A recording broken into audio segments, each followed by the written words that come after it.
In Mark 5, we read about a woman who quietly pushes through a large crowd. Her heart is beating fast. She is both scared and brave. We don't know her name.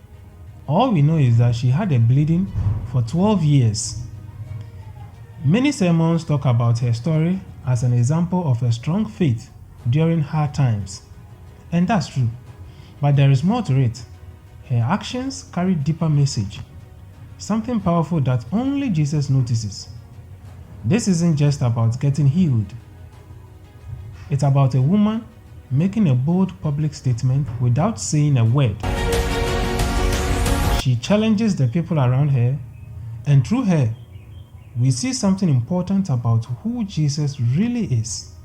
So, who is this woman? The Bible doesn't tell us her name. Some traditions try to guess. Catholics sometimes call her Veronica, meaning true image, linking her to the woman who wiped Jesus' face on the way to the cross. In Eastern churches, she is called Berenice, a name from Greek and Roman culture. Other stories say she was a rich woman from Caesarea Philippi who later followed Jesus. But Mark doesn't mention any of that. To him, her name doesn't matter. What matters is who she is, a Jewish woman living under the religious laws of her people. These laws deeply affected her life and pain. Her story is not just about her own struggle. It's where faith, law, and God's power all meet. Now let's talk about the woman's situation. The writer uses just one line to describe her situation. She had suffered from constant bleeding for 12 years, and it had drained her financially.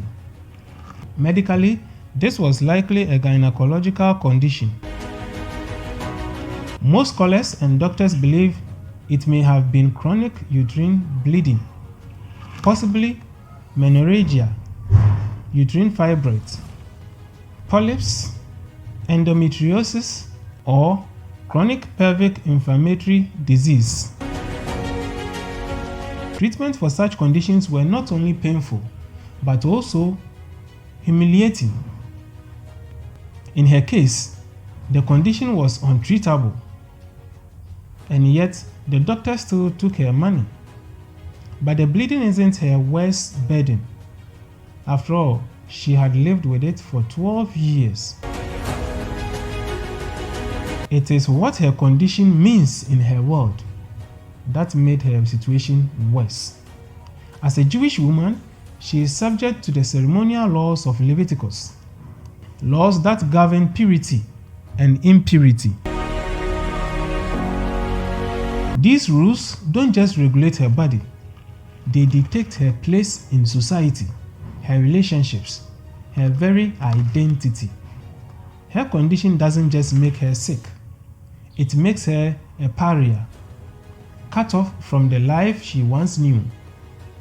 To understand her courage, we need to understand the law that binds her, a law that turns her existence into a daily ordeal. Now let's talk about the law. The purity laws of Leviticus 15 verse 19 to 33 lay out the rules for a woman's bleeding. And for this woman, they are a life sentence. For normal menstruation, a woman is deemed unclean for 7 days. During that time, no one can touch her. Anything she sits on or lies on becomes unclean. And anyone who touches her bedding must wash and remain unclean until evening. It's temporary and manageable. But for her, with abnormal bleeding lasting 12 years, the law is merciless. Leviticus 15:25 states that if a woman's bleeding continues beyond her normal cycle, she remains unclean for as long as it persists. For her, that's every single day. This uncleanness isn't about hygiene. It's spiritual, communal, and devastating. She is barred from the temple's court of women, unable to pray or offer sacrifices. She is cut off from public worship, from the presence of God as her faith defines it. Socially, she is a contagion. Anyone she touches, even accidentally, becomes unclean. People avoid her, shun her, maybe even fear her. She can't marry or be intimate. If she was married before, her condition likely ended it. In a culture where a woman's identity is tied to family, she is erased from the community's heart. Worst of all, Leviticus requires a woman to stop bleeding, wait for 7 clean days, offer 2 birds as sacrifice, and be declared clean by a priest. But her bleeding never stops. She can't start the count, can't offer sacrifices, can't be clean. She is trapped in a permanent state of rejection, a cycle of ritual failure that brands her as defiled. The law, meant to bring order, has made her life hopeless, a walking plague in the eyes of her world. Now let's zoom into where Jesus shows up in the scene. First, he is a Jew, and more than that, he is a rabbi, which means he knows the law very well. Because of his popularity, he moves with both his students and a crowd. A single touch from an unclean person could halt his movement and force him to undergo ritual cleansing before he could continue his mission, possibly the next day. This time, the woman, a source of contagion, sneaks into the crowd, potentially contaminating many people. If she were discovered, she would likely face public humiliation. But she wasn't just contaminating people and making them ceremonially unclean. Her target this time was the central figure everyone was trying to reach for help. According to the law, the moment she touched him, Jesus would become unclean and would have to stop his work. For obvious reasons, she operated in stealth mode.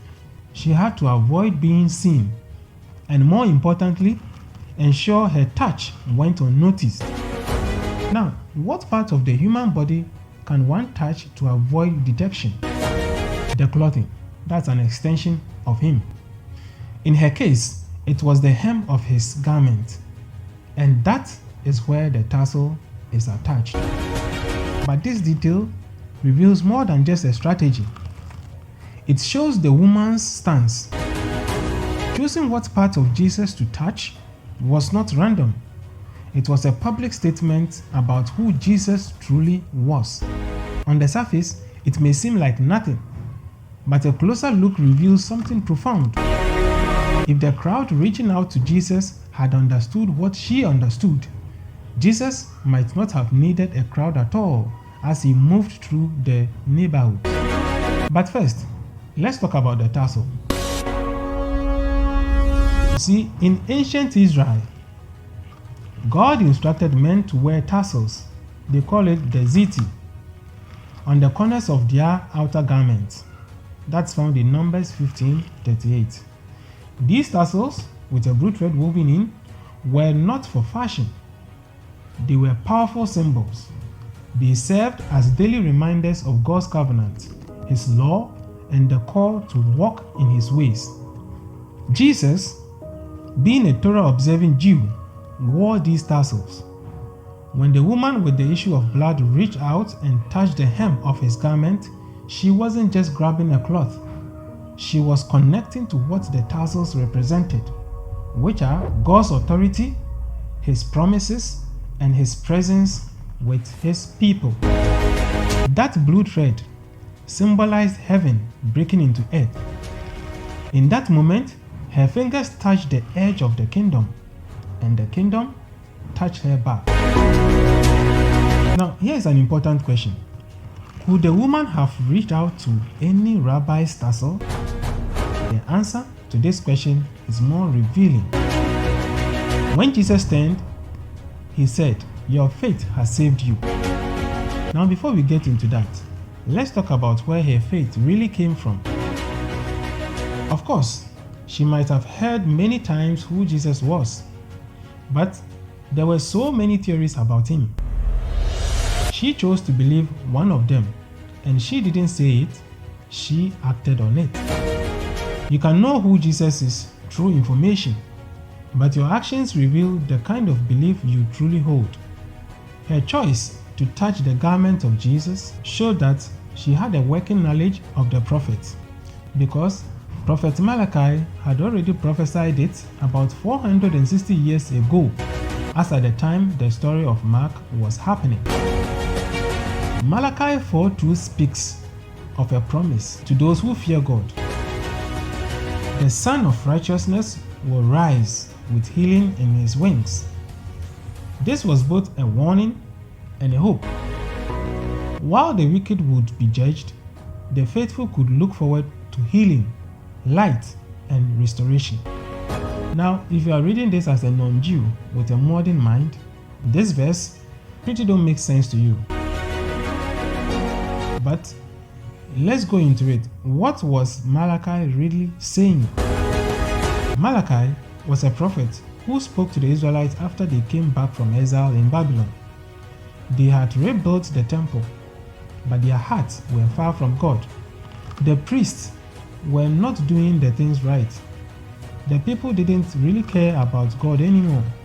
They were unfaithful in their marriages and treated the weak and the poor unfairly. So the people cried out in frustration, asking, "Where is the God of justice?" This one is in Malachi 2:17. And in chapter 4, Malachi responds with a warning and a promise. Malachi says, "The day is coming, burning like a furnace. The wicked will face judgment, but for those who fear God, there is hope." And in verse 2, he says, "But for you who fear my name, the Son of Righteousness will rise with healing in his wings." To the Jews, the phrase "the Son of Righteousness" was a symbol of the coming Messiah, one who would shine light in dark times and bring justice, peace, and healing. Now, the word wings in the Hebrew word kanaf doesn't just mean the wings of a bird. It also means the corners of the garment where the tassels, the ziti, were tied as signs of God's covenant. Now we see where we are going. This makes the prophecy very specific. Even the edges of the Messiah's garment would carry healing power.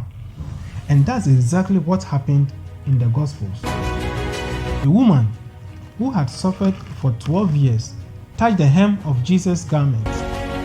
She wasn't guessing or acting out of emotion. She was acting on scripture. This woman believed Jesus was the Messiah and that healing was in his wings, just as Malachi had said. Now, Jesus didn't correct her. She confirmed it. "Your faith has made you well." The woman's act was more than healing. It was a declaration of who Jesus truly is, the Messiah. Now, back to our question again. Could the woman have reached out to any rabbi's tassel? Well, it wasn't about the tassel. It was about who wore it. Other rabbis had tassels, but not the power. Her faith wasn't in tassels or tradition. It was in Jesus as the promised one.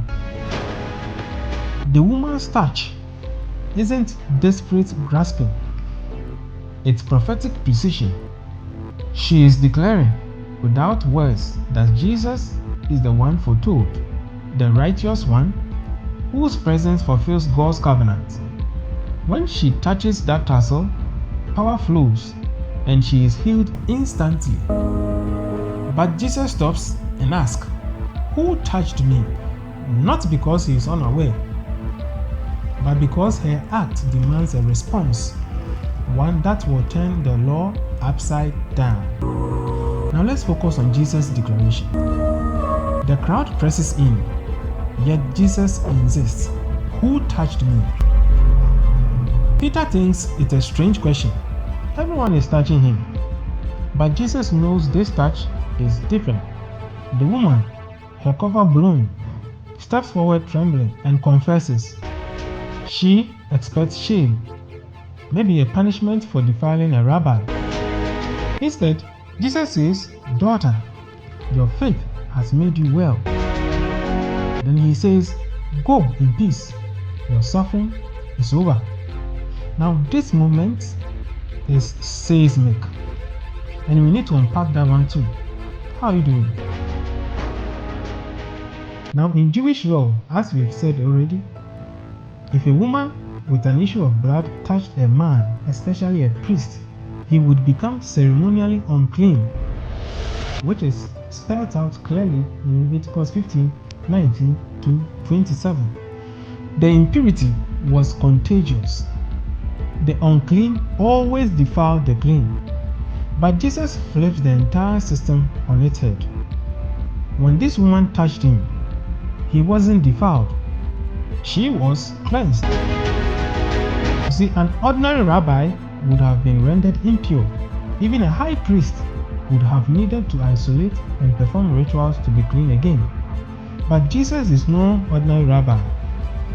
He is not just a teacher. He is purity itself. His holiness wasn't fragile. Her impurity didn't infect him. His holiness invaded her. Instead of her condition staining him, his presence sanctified her. In another perspective, this story reveals a secret about how to receive from the Lord. No gimmicks, no striving, no competition with others. Just genuine faith in who He is, the Messiah, the Son of God. This is the same woman who came in hiding, trying not to be noticed. Now Jesus is calling her out, not to shame her, but to reveal something. Remember, she came in stealth mode, but now her cover is about to be blown. She had already been healed instantly. Ideally, she would have slipped away quietly and gone into a 7-day waiting period, as required by the law, before showing herself in public again. But Jesus' question, "Who touched me?" was his way of calling her out, to let everyone know that the woman they once saw as a social outcast was no longer the same. When she came forward and told Jesus the whole truth, he responded, "Daughter, your faith has made you well. Go in peace. Your suffering is over." Now, to our modern mind, this is just some declarations. But to the Jews, this is heavily loaded. Let's break it down. Now, Jesus says, "Daughter, your faith has made you well." This is the only time in all the Gospels Jesus calls someone daughter. It wasn't just affection, it was identity. For 12 years, this woman had been unclean, unnamed, and unwanted. Society saw her as defiled. Religion saw her as disqualified. But Jesus calls her daughter, reintroducing her to the world with a name, a place, and a family. He was saying, "She belongs to me." Jesus also says, "Go in peace." This woman had known no peace, not physically, emotionally, socially, or even spiritually. Jesus wasn't saying, "Be calm." No. He was giving her shalom, the Hebrew idea of wholeness, harmony, and restoration. He was saying, "You are not just healed, you are whole now."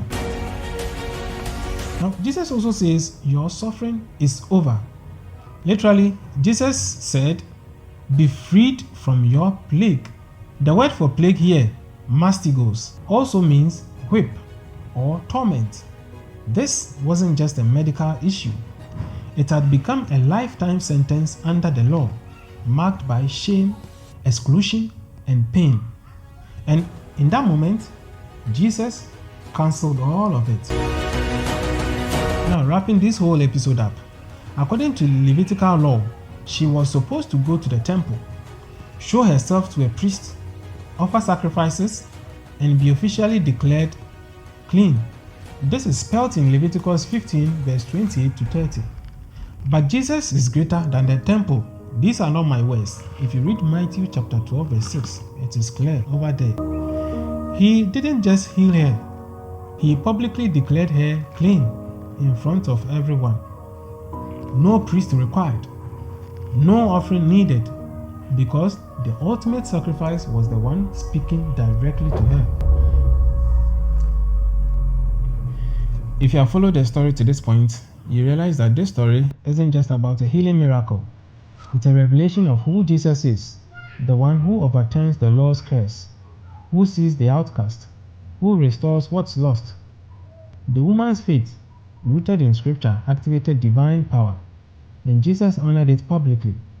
Like her, we are called to decide who He is, not with words alone, but with conviction that moves us to reach for Him. Heaven doesn't answer crowds. It answers those who, like this woman, dare to believe He is the Messiah and act on it. Thanks for listening to this episode. What do you make of this story? Drop your thoughts in the comments below. If this story stirred something in you, don't leave quietly.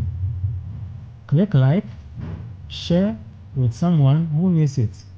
You might be the bridge between someone's question and their answer. And don't forget to subscribe and click the bell icon so you don't miss the next episode. I am Kwame Usu, and until next time, read with purpose and grow with intention.